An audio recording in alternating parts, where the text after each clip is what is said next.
In this chapter, we are going to focus on Poem for the Planet, which is the centerpiece of my upcoming album, which is going to be released on Awesome Soundwave, a really nice label run by Carl Cox and Christopher Coe, which is focusing exclusively on live acts. And of course, I'm performing as a live act too.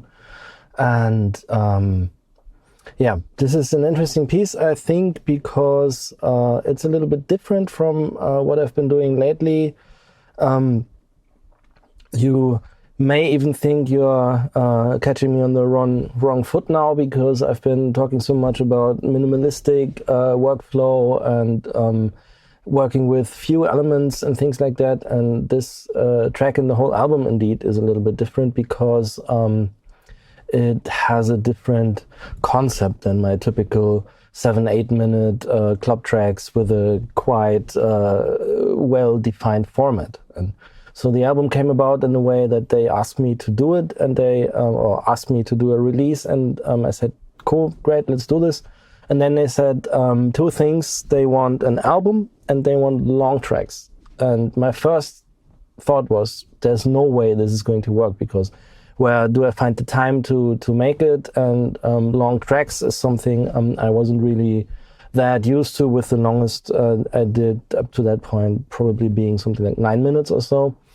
And at some point I just started working on it, and it felt like a real liberation, because it allowed me to work outside the boundaries of my concepts and my ideas I had up to that moment so far. And I came up with an album in a couple of weeks only. I was able to produce it very, very quickly, and it's, I think, 63 minutes in total, but only 6 pieces of music, which means some of the tracks are really long, the longest being 15 minutes or so. And this one here, I think, clocks in at around 12 minutes or so, so it's still fairly long for a track.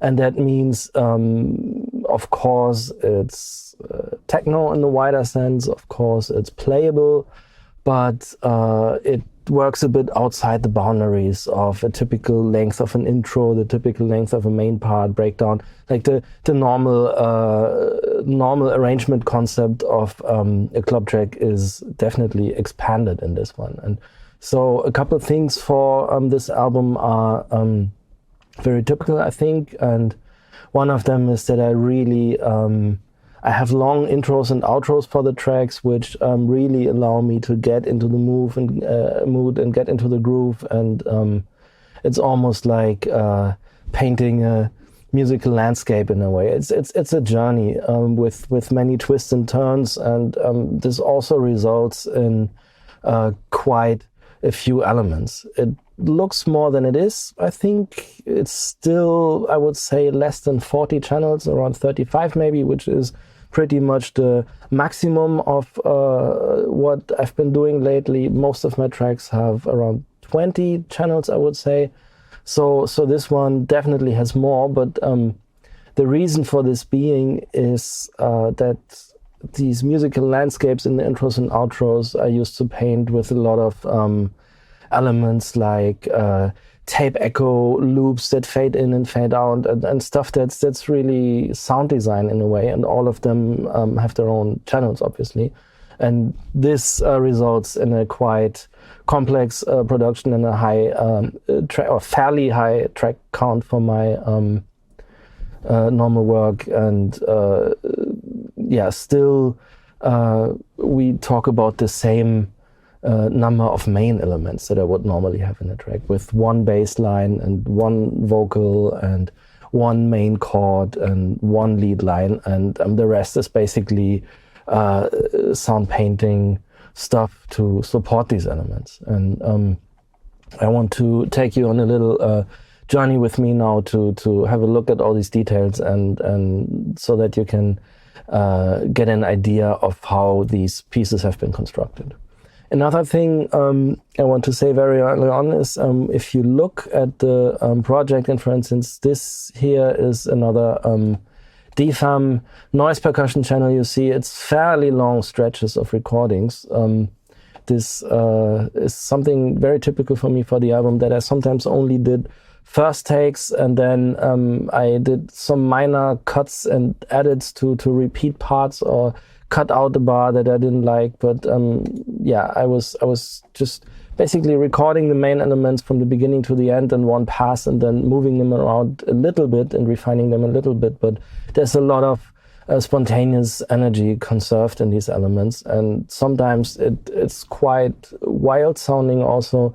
And to me, sometimes it sounds a bit as if a synthesizer jazz band would be jamming together, even though I haven't obviously recorded all these elements in real time at the same time, but step by step. But what I like about this way of working is that at some point the elements start to interact and start to talk to each other, and there's some dynamics evolving when you put up the layers. And I think this is something that is very refreshing and definitely outside the boundaries of just moving static building blocks on the screen until an arrangement is achieved. And yeah, as you can see, there's a lot of smaller bits and pieces, some sound effects which occur very, very rarely in the track, and then there's long stretches of recordings over a couple of minutes, which yeah, I left mostly unedited. I would like to start with the drums first. The bass drum, obviously. Again, all these sounds in my case are coming from battery. And yeah, I did some tuning to them, of course, again, to make sure that the kick drum really works with the key of the song. You can also hear this in comparison or together with the toms.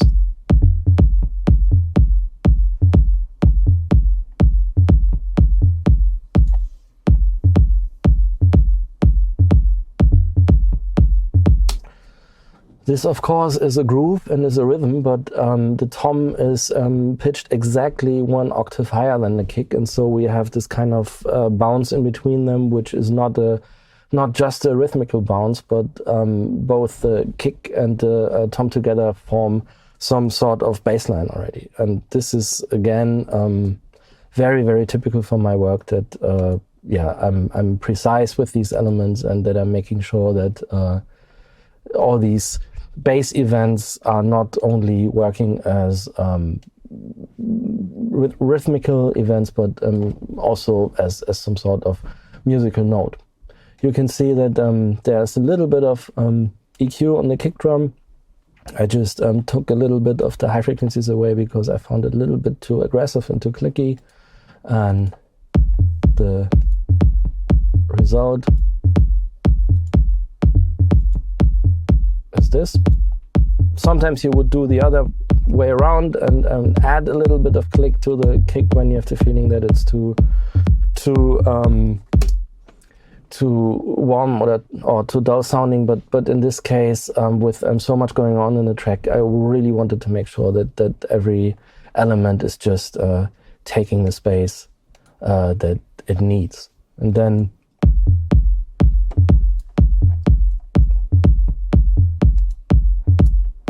we go on with more drum elements, claps.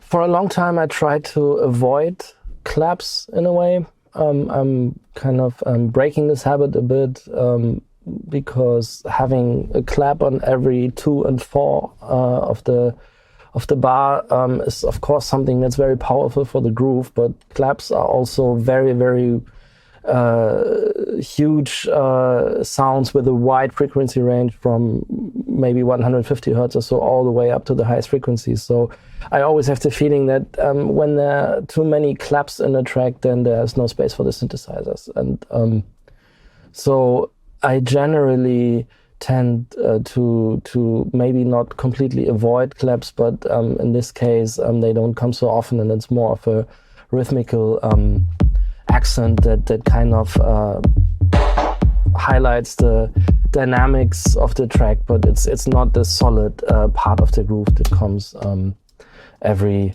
other beat. In this case, I want to show you the sounds because I made my own samples. These are claps. I don't know from which library I took them, from which source they are coming, but they have this very distinct reverb tail to them, or echo tail, and this is because I sent them through my Roland tape echo and recorded them back, and then edited them and made them part of my drum library.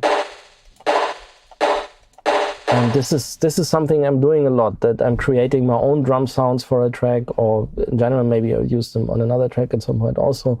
But yeah, I try to put as much of my own sound design in the ingredients that I'm working with, and yeah, this way I have all the grittiness and all the character of the analog tape delay, but I don't have to deal with leaving it running in the mix all the time and wearing out the tape, and then some problems happening, and I clean up the noise properly. And if I make these effects part of the samples that I'm using, I have a much more convenient way of using them, and I'm still able to take full advantage of the specialties of my analog setup. So we've got that. Then of course there's several hi-hats. It's an offbeat hi-hat, and you can see that there's a fairly wild EQ curve. I would say this is fairly wild for my work already.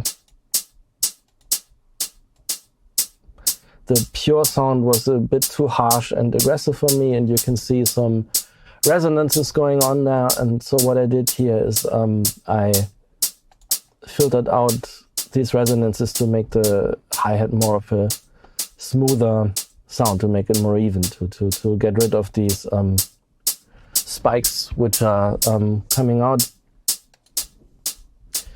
You have to be really careful with this kind of work, because it's not going to work like you look at the meter and you see some spikes coming out and you take them all away and then that's your finished hi-hat. Some of these resonances are not even bad ones. They just kind of look bad, but then you take them out and it doesn't do anything for the sound. But some of them can actually sound harsh or aggressive, and I'm very, very careful with this kind of stuff to take them out, because this is ultimately what gets me the transparency in the production, because these resonances are masking other frequencies, like finer details like pads, even though I'm not using so many pads, or reverb tails and this kind of stuff. And to me, it always seems like the resonances and all the drum sounds, they can work like some sort of fence or grid in between me and the music. And I want to be able to see the music in all of the three-dimensional contours. And to achieve that, I really need to control the resonances properly, especially in the hi-hats, because hi-hats tend to have resonances in the 3 to 6 kilohertz range, more or less. Don't quote me exactly on that. And as it happens, this is the frequency range when you look up the Fletcher-Munson curve, where the human ear is the most sensitive, which is because this is the frequency range where speech intelligibility happens. And that means that resonances in this frequency range, like typical hi-hats are having, is especially problematic, because our ears are so sensitive to anything in that frequency range. Let's move on. There's another hi-hat layer. It's basically yeah, a wet version of the other one. In this case, I just used the Roomworks plugin, which is yeah, comes with Nuendo, my main music making platform.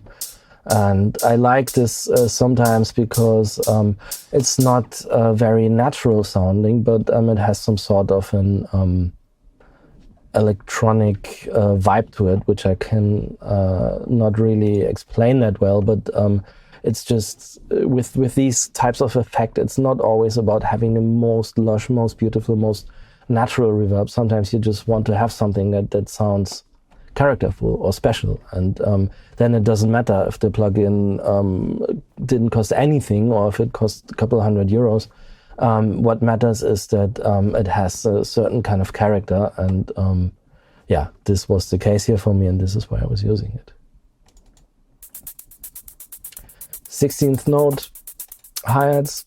Again, I took out some resonances, and in this case, it's apparently something that's quite unusual for me, because I tend to create my drums with battery, and I tend to make the patterns with MIDI notes or maybe with delays also, but in this case it's an audio file. And now that I think of it, I remember that I took this hi-hat loop from another track I've been working on, because it was very early on in the production stage, and it was the first hi-hat I put in the track, and I just wanted something to have the sense of time, and I didn't want to spend a long time on programming a hi-hat, picking a sample, doing some delays or stuff like that. I just wanted to record the synthesizers I was about to record, and I wanted a hi-hat in the track. And so I put this in pretty much like a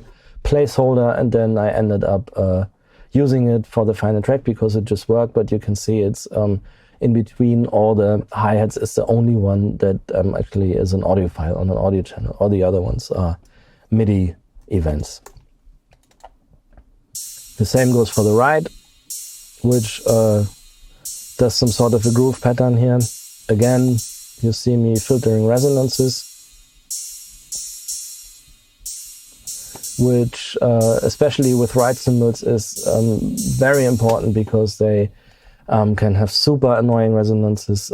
If you listen to the right of the 909, for example, it's probably the worst drum cymbal resonance of all of them, and you always have to do something about it.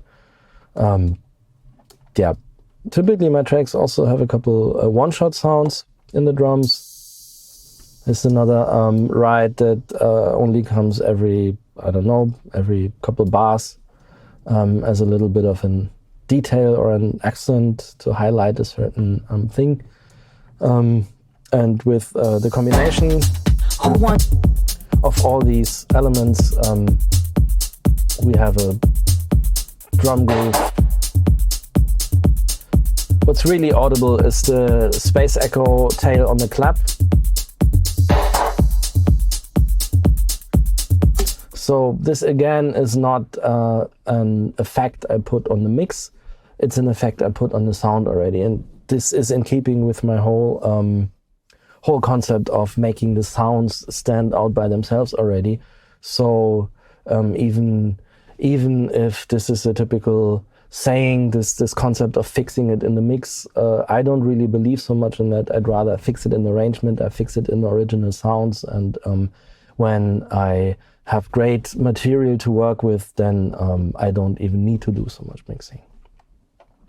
Now we proceed with the first synth element I've recorded. This is the bandicam hi-hat. I would just play it for a while.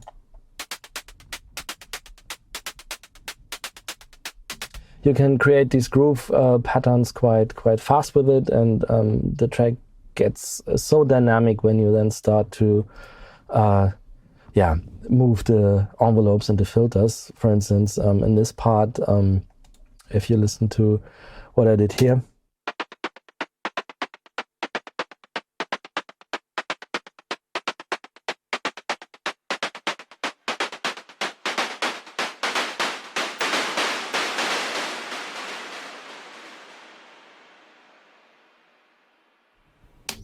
it's very easy to shape transitions this way. And, what you can see here is not only the waveform of the noise actually changing, you can also see that there's some automation going on, which is something we will discuss in general, because there's quite a lot of automation in the track. This is something I tend to use a lot in order to keep things moving and dynamic. And what I actually did here is two things. I turned down the volume a bit again, because the DFAM and all noise percussions for that matter tend to get quite bright and loud when you open up the filter. And of course you want to add some energy, but you don't want to let it overpower all the rest. So I worked with the volume curve a little bit against that, and then there's also reverb automation. You could hear that I opened up the reverb again, and this again is a Lexicon plate reverb, which I'm normally using for this kind of effect with a 6, 7, sometimes even 8 second long tail. And again, the specialty of the plate is that the tail stays bright until the end, which means the reverb is ideal for audible reverb effects, because natural reverbs tend to sound very warm and smooth with a fast decay of the high frequencies, because this is how natural spaces reverberate, and those tails tend to disappear in the mix. And so for this kind of stuff, naturally, also for one-shot cymbals and all this kind of stuff, I'm using plate reverbs. Typically, in a less orchestral track, I would probably only use one of these noise percussion elements. Here you can see that there's a bunch of them. There's basically 2 more channels. This one here is interesting also.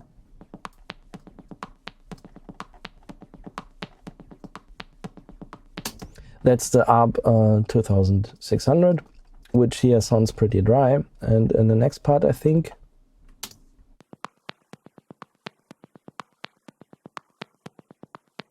there's some spring reverb. That's the built-in spring reverb from the synth, which I like a lot because it sounds very characterful, a beautiful spring tank from the early 70s.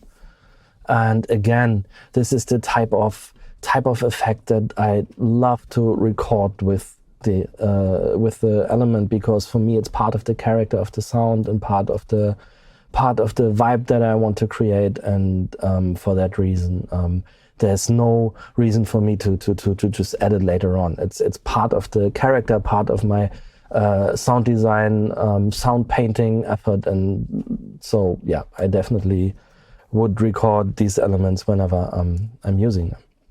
And lastly, there's a third noise percussion, which goes like this.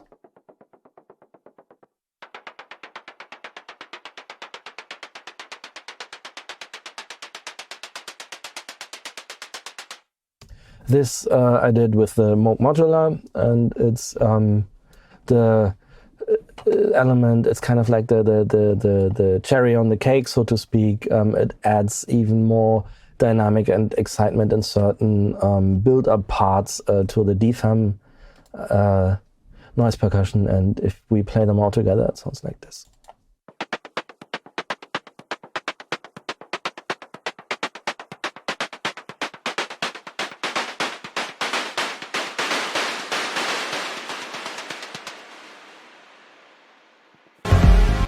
Before we move on with the rest of the musical instruments, I would like to jump into a few sections of the track and just play all the drums together for you.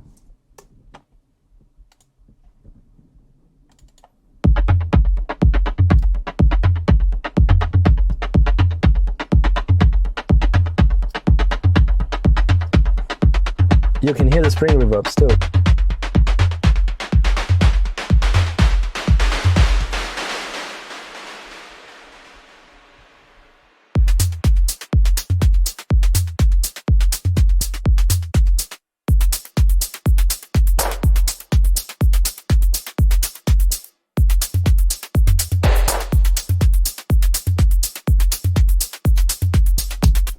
Yes, so much for the drums. There's one additional little noise element. It's a noise cymbal, if you like, which I think I made with a Minimoog, which I tend to use a lot for these kind of noise one-shots, because I know the synth very well, and it takes me only a couple seconds to get this kind of stuff out of it, and then I quickly record it, and yeah, it just sounds good. Of course, it's normally a dry sound, which goes like this, and now it sounds like this. And this is because, yeah, first of all, there's a low cut. I don't want to interfere the noise, which normally goes all the way down to whatever the hearing or recording threshold of the equipment is. I have cut it up at 200 Hertz because I just want the mid-range and the high frequencies and get it out of the way of the bass. But then the character comes in form of space echo from the UAD and the dimension D from the UAD. And this dimension D is quite interesting because it's a chorus basically, and to me it always feels as if there's no wet or dry control really. And to me it feels always like it does the 100% wet thing. And without it, obviously, there's a echo that isn't really moving in the stereo field, but when I switch it on, the reverb, the delay tail, so to speak, gets a little wider, and also has this little kind of chorusing, flanging effect on top of it, which is a minor detail in the big picture, but like I said, I'm always very, very careful with the details, and I strongly believe that all these little bits and pieces add up to the larger picture. Now let's move on with the first proper harmonic synthesizer, which is a bass line I did with the Roland System 500. My only Eurorack synthesizer, so to speak, and this element is very interesting because I think I recorded this on the day when I got the System 500, and I just wanted to try something out, and I did the groove pattern that it's doing with the ARP sequencer, the vintage ARP sequencer, and I got inspired and started to work, and then I just created the drums and laid down the basic rhythm. So I think this was actually the element which started me working on the track. And interestingly, I did no processing afterwards to it. It's just bone dry in the mix, and the sound of the System 500 is bone dry anyway. There's not even a low cut on the element, no reverb, nothing. So it's just a pure sound from the synth without any changes whatsoever. And you can also see this is a long passage. Let's see, this is yeah, over 2 minutes of continuous recording. You can see in the waveform already that there's a lot of movement going on. I went pretty wild with this. If I select these different parts, you can see that I did some edits, but there's long parts which are quite rough sounding, and yeah, I basically this is very typical for the process of the whole album. I recorded these things and had the intention to maybe clean it up later on, and in the end I just ended up using them with all the raw energy that they're having. And now I would like to just go through a couple parts of it to show you how this element evolves. This is basically the very dry, punchy, normal way of how I played it. More decay. Sounds very typical for Roland. I think I love how it sounds because it has this typical bone dry. I don't have any other word for it. It's just kind of if we would compare synthesizers and EQs, I would say that the Roland sounds like an API EQ because it's so boxy and punchy and dry sounding. And yeah, I kept all of that energy and I didn't water it down with any processing inside the box. So this is all fairly normal still. The interesting part happens here.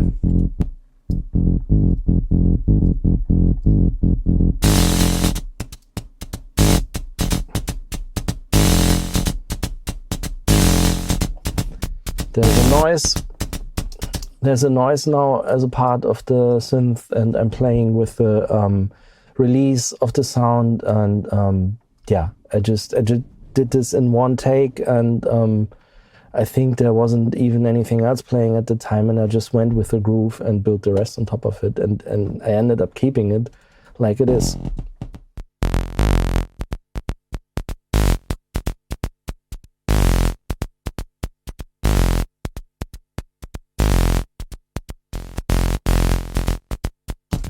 There's no way how you can replicate this kind of stuff with automation, hand-drawn curves on a software synthesizer. I mean, it's doable, but it would be such a complex, time-consuming, unintuitive work. And this is also why I like working with analog synthesizers, that you basically don't need more time to create this element than letting the recording go in real time and do whatever you want to do, and then it's done. There's no faster way in creating stuff like this. And now I want to show you what we have so far, all the drums together with the bass line.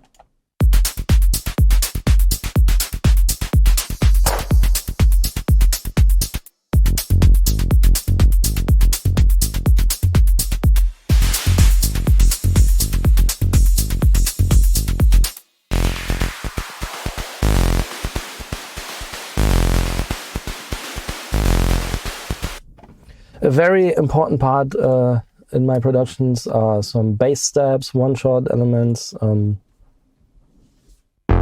like this one here, for instance, which you can see is quite wide in a stereo field, and that is because this is another amplitude modulation sound I made with the modular, which means the stereo width is actually part of the synthesis, and yeah, it's a very crunchy, powerful bass stab.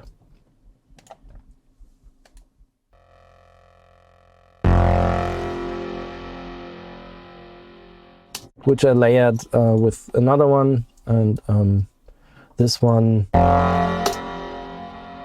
again has a Roland UAD Space Echo tail attached to it via the aux send, and in this case there also is a panning on the delay return, which means that the delay is going left and right between the speakers. And of course there's some reverb on the delay, and this is something that's really important because when you put reverb on the direct sound, and so you have a tail on the direct thing, and then you put it on a delay with a send, and the delays are dry. It sounds funny because then the delay is actually more on the front than the actual sound. And so whenever you put the reverb on such an element, you normally should put the reverb on the delay return also.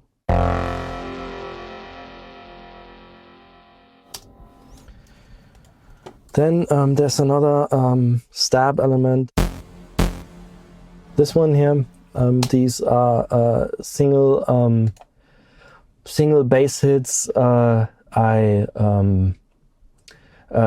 extracted from the Roland bass line, and I actually put them in battery because I wanted to use them as one-shots and arrange them in whatever way. So this is not a MIDI sequencing or not a sequencing on an analog sequencer. It's just basically parts I cut from the recording and put in battery to rearrange them. And again, the Lexicon vintage plate is on them with the bright 6-second tail to give it the big tail. And then also this is one of my favorite plugins really, the K stereo from the UAD.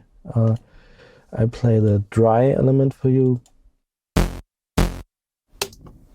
Classic Roland, and now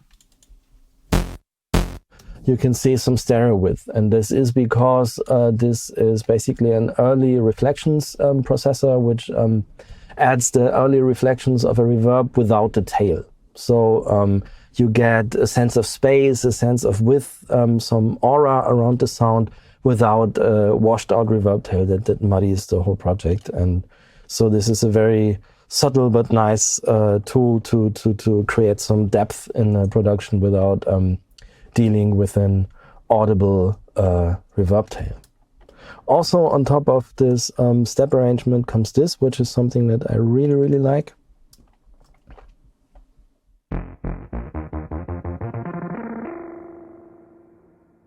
This is basically, I have to play together with the Roland stab that triggered it.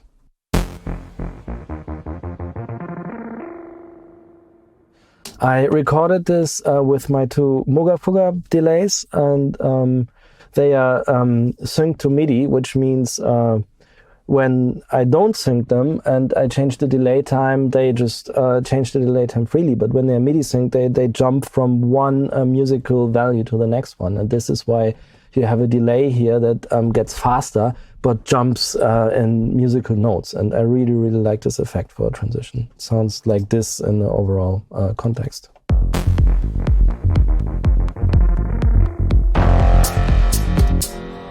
Again, a subtle detail and something that I try not to overuse in my non-album tracks, where I don't want to add too much variation sometimes and keep it clear. But for the album tracks, I just wanted to really paint these sonic landscapes, and so there was part for all these little details in the concept. Another very, very important part of the backing track is the chord stab, which sounds like this.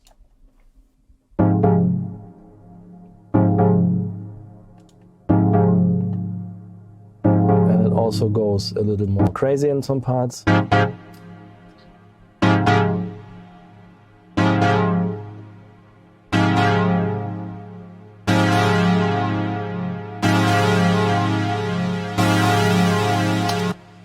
Roland Juno 60, one of my favorite synthesizers, perfect for this kind of stuff, and it has this super, super beautiful built-in chorus. You can see this on the meters also, how wide the sound is. Really one of my favorite synthesizers and perfect for this kind of stuff. Again, a little bit of EQ, so what you can see here is nothing crazy. A low cut to get rid of some unwanted rumble. Then I thinned out the lower frequencies a bit and added a little bit of higher frequencies. Normally, you could also try to just record it again and open up the filter a little more, but in this case, yeah, I just wanted to keep the original recording and just reshaped it a little bit to fit it in the arrangement better. Generally, this lower mid-range, around 200, 300, maybe 400 hertz is something where mixes get too dense very quickly with all the fundamental notes of synthesizers and upper harmonics of bass lines and harmonics of bass drums and stuff like that. So it's always good to make sure that you don't have too much stuff going on in this frequency range. Then I also did a little more sound design with it. I think this is basically a reverb tail I recorded. From the chord. I think I just bounced it out with just a wet solo reverb and reversed it, and I got this little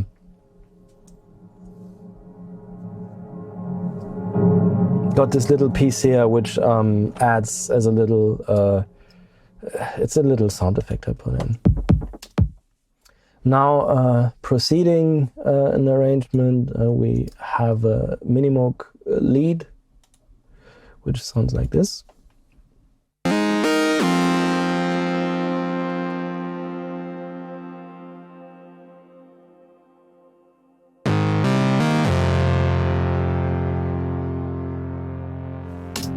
Classic Minimoog, very, very characterful, typical sound.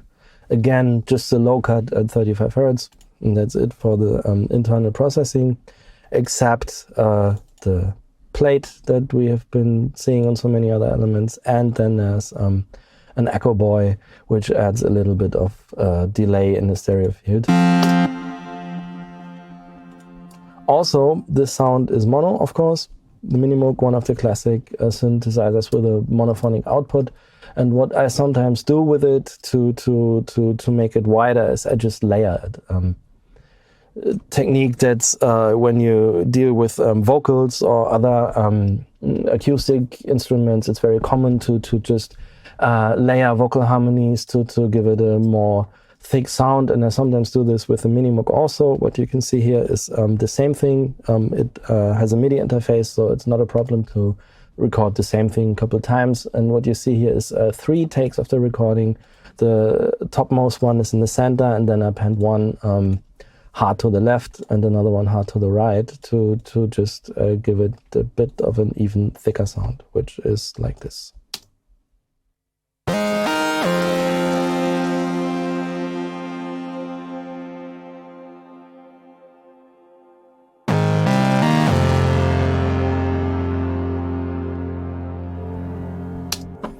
Yeah, a Hannes Beger track without any form of Moog lead is a rare thing to happen. So I just like these sounds, and there it is.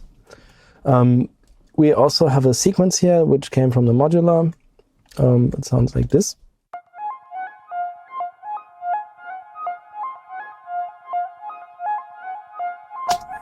Has a long attack time, and this is why it swells nicely, and it's moving in the stereo field also as part of the thing I created in the modular. And what I also did is I put a second layer on top, which is basically 1 octave lower, and because the LFO, which does the stereo movement, is not MIDI synced. That means when I play the 2 on top of each other, we have a different panning on the lower and on the higher octave, and together it sounds like this.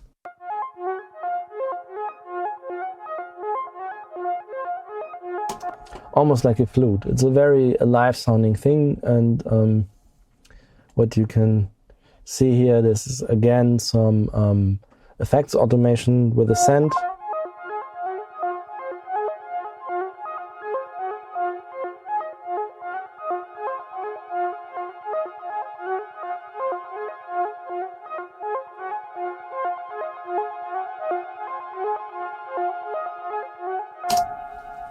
It's again the space echo tail, which is panned in the stereo field. And yeah, on top of that, there's a couple individual stabs and bits and pieces.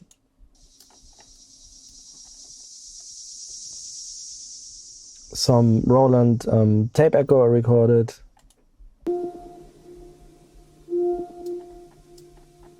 Some more of that. You can hear the noise and the humming. It sounds quite dirty, but this is the kind of stuff I'm never really afraid of. I like it as part of the character, and I don't want to clean up stuff too much. And so whenever something is a bit noisy, I don't really care in most cases, and I much rather really embrace it as part of the character of the sound. In keeping with this is another synth effect.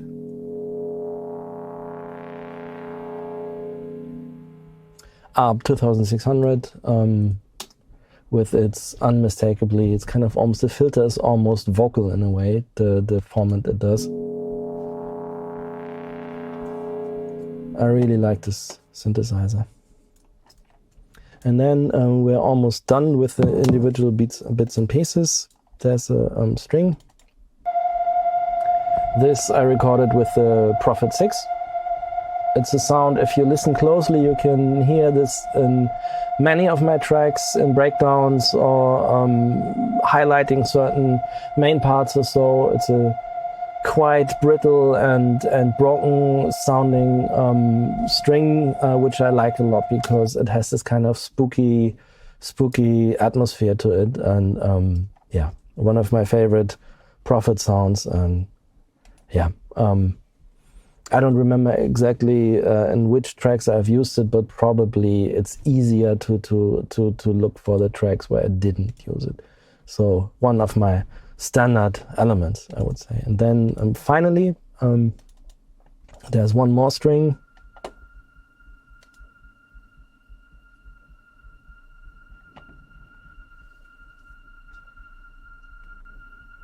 With the volume automation, so it starts very low and comes in, and this is the Solina string machine from Arturia, which is, I think, the only software synthesizer I ever used on the entire album, but there's a couple of these strings and various tracks, and it's one of the classic elements I like to use a lot. And it's also a thing that I really regret, because I used to own one of these Solina string machines, and I bought it many years ago for, I think, 60 euro or so, almost nothing. And then at some point I thought I would move my studio to a smaller space, and I needed to get rid of a couple of things. And so I decided that the Solina had to go. I sold it to a friend, and it turns out that I didn't move to the other studio, but I didn't have the Solina anymore. But I think he's happy to have it now, and now these Solina strings are costing, I think, more than 1,000 euros. So it's like 200 times the price I paid for mine back in the day, and I don't really feel like investing that money. Also because the Arturia plugin sounds really good. But I think this is really the only synth on the whole album that I've used, which is not analog, but from inside the box. And then ultimately there's another element down here, which is a background noise with it's basically some noise. I don't know where it came from, and then I put the Soundtoys crystallizer on it, which is some kind of weird granular chorus whatever effect to give it a little bit of movement in the stereo field. And this is almost inaudible, but it's like dithering in a plugin. I really use it as it ties the whole thing together, which then sounds like this. So we skipped one element. It's in a way it's the main element in the track, because this is a vocal track, and I just play some of the parts to you, and then we look in detail at what I did there.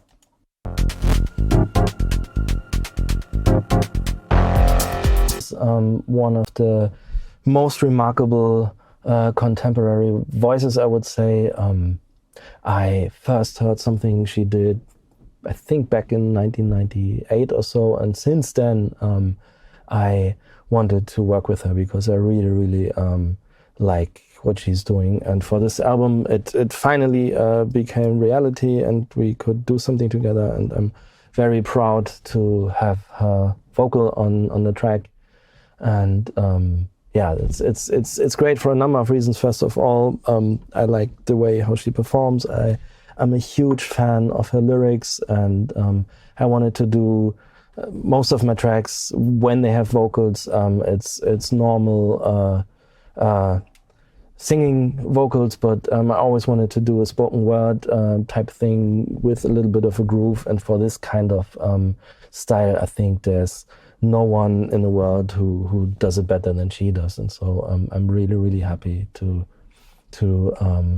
have her vocal on this track. And you can see that there's a quite long chain of plugins on it, which is something I normally don't do so much. You can see that for most of the channels there's maybe one, maybe two, three plugins. Here there's a couple more. My process normally works like this, that when I get the vocal, I have the project still inside the box for recall purposes, and so I just start shaping the sound with plugins, and then later when I do the proper mix down and I put it on the analog desk and do the analog summing on the desk, and do the drum bass processing and do some EQs on the channels and stuff like that, I would sometimes replace, for instance, I have an 1176 compressor plugin on this vocal, and I have the hardware as well. And so sometimes I would then go and replace the plugins with the hardware. But sometimes I also just keep the plugins at that stage because it sounds good with the plugins, and I don't want to waste any time on trying to rebuild what already sounds good with the potential of it then sounding 5% better, which in the overall picture sometimes doesn't make so much sense. But I really make this decision on a case-by-case basis, and I would like to run you through the things I did on the vocal. And we should start out by listening to the dry. Mindsets need to be reset.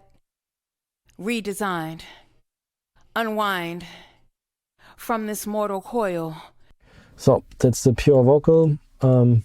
Let's just go through them step by step.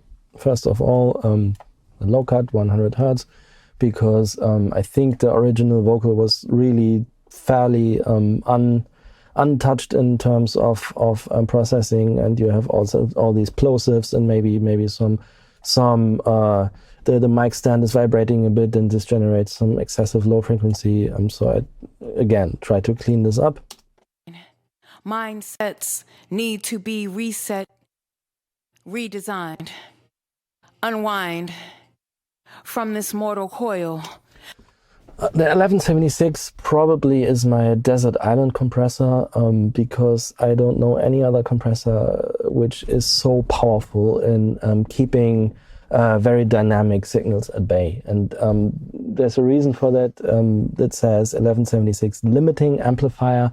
It's basically, it's more of a limiter than a compressor. And yeah, it has very fast time constants. It's one of the fastest compressor in the world. Even if you put the attack to the slowest or close to the slowest value, which curiously in this case is counterclockwise. This is something people sometimes don't understand, that as with most other compressors, the longest times would be on the right-hand side, but with 1176 they are on the left-hand side. And even with the slowest attack it can do, it's faster than many other compressors can do on the fastest attack.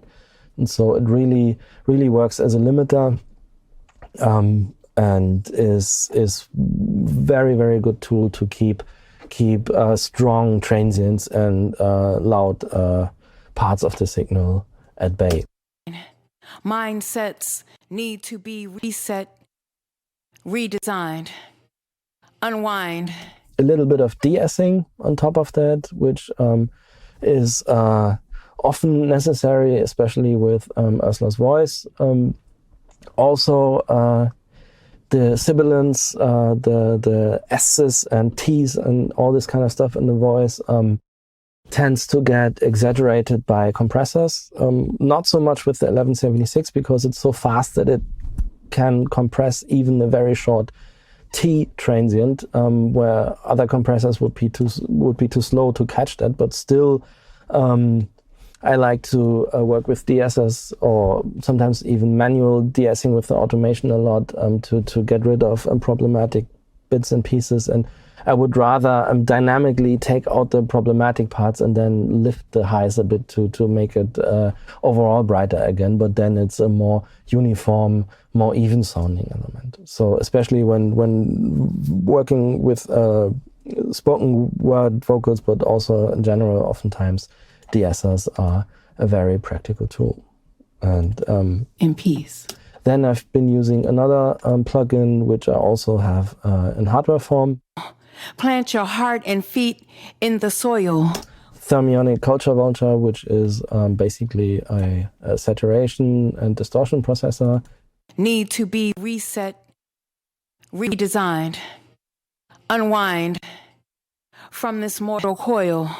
Plant your heart and feet in the soil. It just gets a little bit more aggressive, a little bit more present, and brings the voice forward in the mix, and yeah, something that yeah, helps me a lot here. Then there's a Pultec, which does nothing more than lifting the highs at 10 kilohertz a bit. Need to be reset, redesigned. This is basically what I said. Yeah, using the de-esser to take out unruly peaks in the highs, and then lift the highs in general with another EQ. And then the final part of the chain, we have this, which is another fab filter.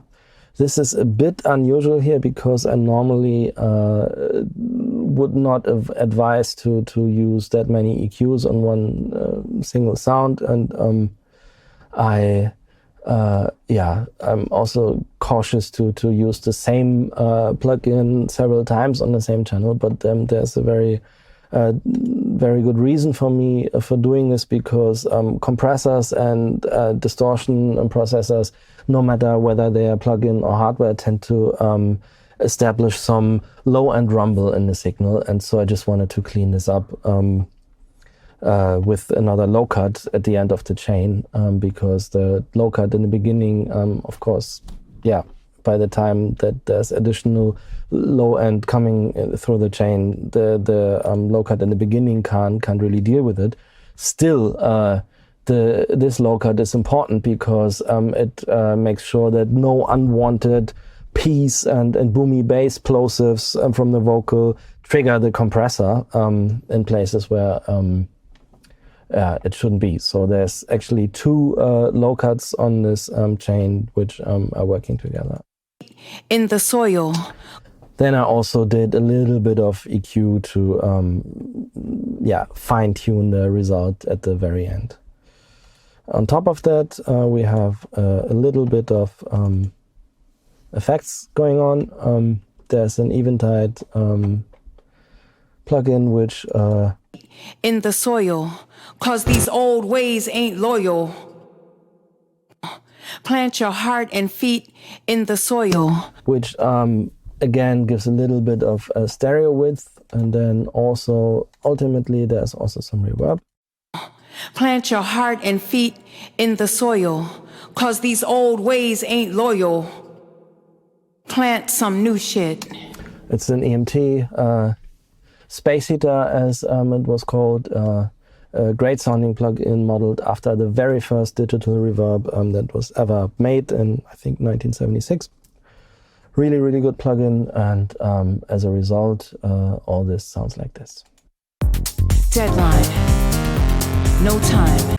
The way how all these fairly spontaneous synth recordings are interacting.